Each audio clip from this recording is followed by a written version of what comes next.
If you're a finalist out there, I want to assume the project you did was not just to get a degree of Bachelor of Engineering from Chamberlain University, but rather something, like I say, that is solving some problem. In which case then, look at how do you continue. Don't get the report, put it somewhere in a drawer, and wait to get your degree and look for it. How do you continue? Even where you go to work, say, how do I proceed with this project? If it was, scaled low, how do I put it up? Because I believe what we do as a project should be continued after graduation. That's when we know we are not wasting time doing this project.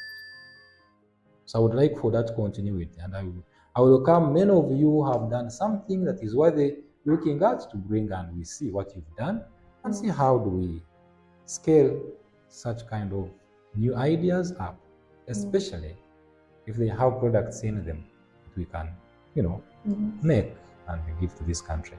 Yes, thank you very much.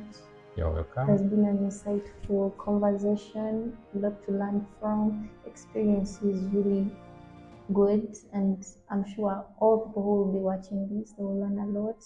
And personally, I'm not living the same person. Thank you very much. Really appreciate you. The pleasure is all mine, and thank you for coming here. And my only hope is not to be like podcasts. Do you come and talk to the person? That's no, that will not be good. I want to see that you're improving yourselves. Very true. You're being problem-centered to provide solutions. That is what's going to matter. Uganda is virgin. So many problems everywhere in whichever field you are in. But we need to think, use our heads. As engineers, as young and the great minds of tomorrow. How do you tackle Uganda's problems using engineering? Very true. Let's go think about that. Yes. And all the students who are watching, come up with solutions that are sustainable for our Uganda, that will not only be for us, but also for other upcoming generations. Yeah, because I will look at the problems we have, especially transportation, which gives me hard time when I'm driving in town. Okay, the innovation that would streamline traffic, especially in our metropolitan Kampala, where we have smooth flow and you don't have jam piling up when cars are actually very few. I don't. To me, that is something which is, key to making mobility in our city better. So if I would get taxis which fly over, then that would be cool. Okay. Yes, I hope one day will hear that and maybe they come up with a solution. Is there any local innovation that blew your mind? Local innovation? Yes. Yeah, quite many.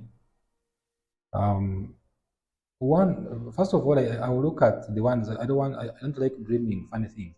The clear one. I have a person. Again, problems. Okay, we have an issue of charcoal burning in this country. Very true. And we are depleting our forests to get charcoal and so on. Increasing carbon dioxide emissions and so on. Now, there's this gentleman who's come up with a methane gas stove. He uses methane from cow dung, okay? And it is that gas that he will produce, and he's making his own stove. That from everything is locally made, locally available, locally made, and he makes his methane gas stove. I like that innovation.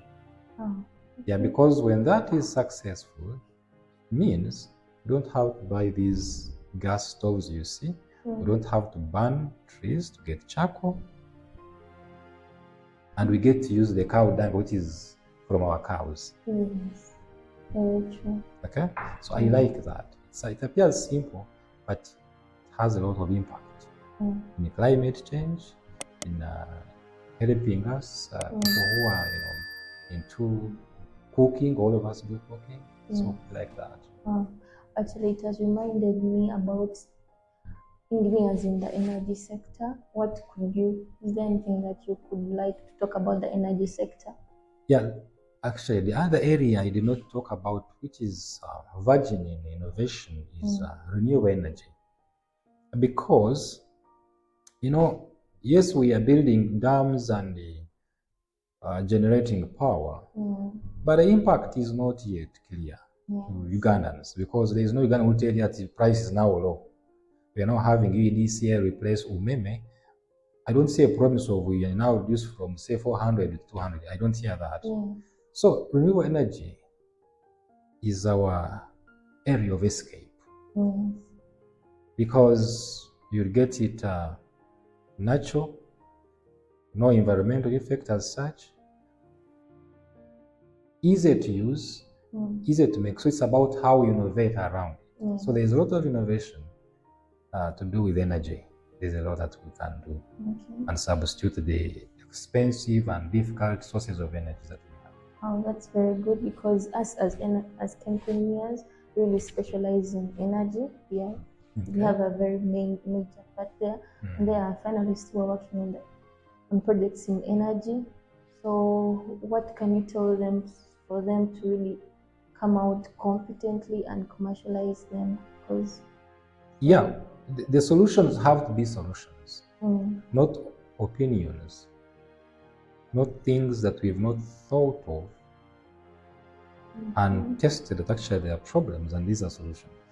It's not about how practical your innovation is, because we all have ideas, but the most important thing is the applicability of the idea in solving a particular problem. That's what brings out the difference. So anyone in energy, you're finishing, look at how applicable is your solution. Is it a solution at all, or you think it is a solution? Oh, it's very good. Then the other thing is, if you were not in innovation, where could you probably be? I think I would be dead, because let me be honest. Everything that we do as engineers, especially even if you're not an engineer, is application of new knowledge. So perhaps then, even if I were in my village in a castle grazing cows, I would need to be innovative, install pumps to pump water and feed my cows and so on. So I wouldn't be on this world then. Innovation is everywhere. Can't escape it. Then as an engineer, what is your favorite day? What's your favorite time of day to be creative? Now, usually when I wake up, say 4 a.m., and I slept, say, early, when I wake up, my mind is so sharp. I think a lot, and everything I do when I have woken up is clear.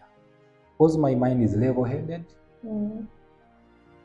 I have let go of everything of the previous day because I've woken up.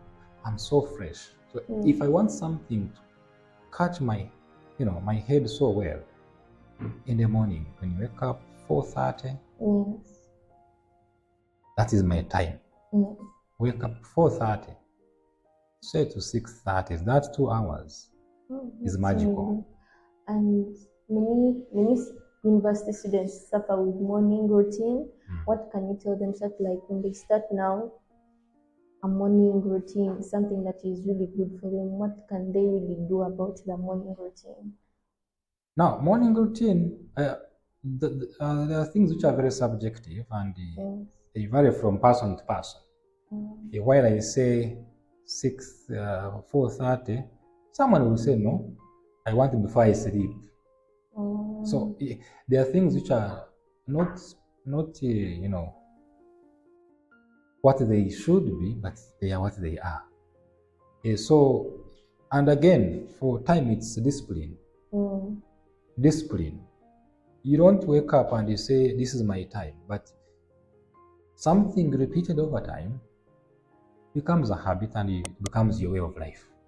Very So true. each one will have their own time and their own way. Yes. Okay. Thank you very much. I think this is You're all. welcome. Yes. Oh, it's been a pleasure to meet you and talk to you. You are very welcome.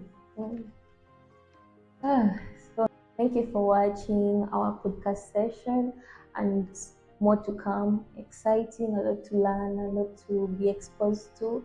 Catch us for our next episode, the Catalyst podcast. Get to always watch the Catalyst podcast. Don't forget to subscribe, like, and share. Thank you. See you on the next episode.